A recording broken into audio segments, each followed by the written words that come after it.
from Quantum. Hey, you. I think that's their name, Quantum or Quantus Economics. And they are saying that, look, President Tinubu's economic reform has helped greatly to stabilize the Nigerian economy. They said between 2014 and 2023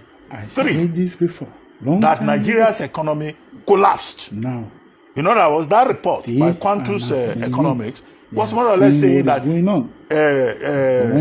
Buhari's 8 years was a period of waste economically. That the economy became prostrate. But that Nigeria reached a turning point in 2024, which is commendation for the Tinubu administration in terms of removal of subsidy, in terms of removal of foreign exchange subsidies, in terms of the many innovations that the Tinubu government has introduced. And they said categorically in that report that now investors are coming back. Foreign direct investors are coming back. Portfolio investments are coming back. The foreign reserve has increased. That under Buhari, foreign reserve went down. They depleted the foreign reserve. Nigeria lost confidence within the international community. But however, which is what I find instructive about the Quantus Economics report, that Nigeria still needs to do a lot more. That this economy must be productive. That productivity is important. That population is going to increase by 2030. In fact, we will reach 280 million by 2080.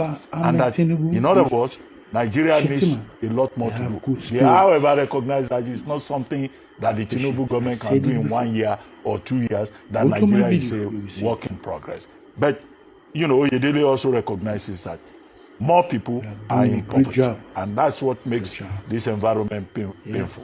Finally, the FATF, there's a background to it. We were on the blacklist of the Financial Action Task Force based in France at the time President Obasanjo assumed office in 1999. It was the Obasanjo government that first started this process of Nigeria becoming a financial destination. We were removed from that blacklist because the Obasanjo administration set up the EFCC, set up the ICPC, and then, you know, the international community restored confidence in Nigeria. But by 2023, again, we had gone back to what they call the grey list, which means that as a Nigerian, you can't transact businesses. You know, investors no longer trusted Nigeria. We became a country that is more or less a pariah in the international economic system. Kudos to the Tinubu government. Again, the Tinubu administration now, through the combined efforts of the National Security Advisor's Office, the Ministry of Finance, the National Insurance Commission, and other agencies, as Dr. Aniti was saying in a piece that I think I read. You know, now Nigeria is back there. But Dr. Anita made one important point, which is that, she's the Minister of State for Finance, by the way, which is that, look, the job is not finished.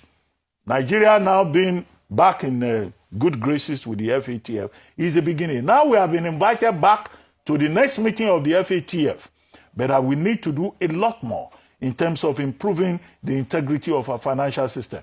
Because the people who suffer are the ordinary people of Nigeria. If you go to a hotel or anywhere abroad and you bring out your what do you call it, debit card, credit card, I don't use all these things. It's my wife that carries, you know, cards. You know, they will tell you that, oh, from Nigeria, it's not working. There's always a problem. If you as a Nigerian, you want to open a bank account abroad, they are very suspicious because they think that this is a country of scammers. The senators that are praising the development, FATF now recognizes that. They are part of the problem. Are they not the ones taking money of undisclosed sources to go and buy property abroad? And the international community will be wondering, why do these Nigerian lawmakers always come here to come and buy property? So I agree with Dr. Aniti, the Minister of State for Finance, that this is not a finish line. The recognition is important. It is to be celebrated, but this is the beginning, as the Minister says.